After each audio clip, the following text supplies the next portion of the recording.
टनवादम में चोर बेलगाम हो गए। नामालूम चोर सिटी थाना की हदूद सूची मोहल्ला मोची गली से रात गए रामा पीर मंदिर के ताले तोड़कर एक अदद सोने के हार, 1.25 तोला, 2 चांदी के हार, 1 चांदी की मूर्ति और 1 अदद बैटरी, 80,000 रुपये कैश और दीगर कीमती सामान चोरी करके बआसानी से फरार हो गए। राना मोहम्मद सलेमान की रिपोर्ट के मुताबिक दीगर सामान की मालियत 4 लाख रुपए बताई गई है। वाक़े पर लैला राम और दीगर ने बताया कि रात गए नामालूम चोर रामा पीर मंदिर से ताले तोड़कर चोरी की है।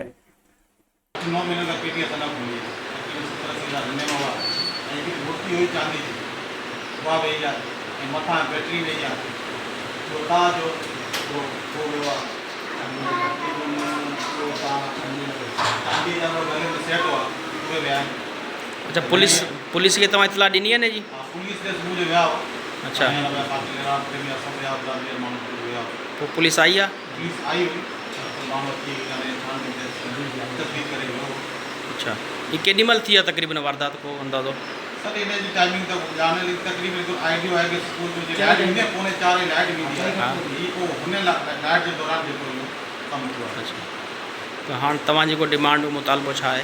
डिमांड हाणे छा आहे दारी मंदिर जी शइ आहे अगरि पुलिस वारा दादा मिली को वसीलो करे इहा शइ असांखे वापसि मिले असांखे पैसा। ठीकु आहे, शक त कंहिंते कोन्हे? शक आहे? शक हाणे कंहिंते बि माण्हू ॾिठो शक कंदो माण्हू मौजूदगी होना शक कंहिंजे करे जो आहे कोन आहे ॾिसे आहे त माण्हू कंहिंजो नालो वठो हाणे ख़बर थो पए ऐं बल्कि बि मथे हफ़्ते झूलेलाल मंदर मां चोरी थी हुई तव्हांखे ख़बर हुई बैंक में खड़ी सामान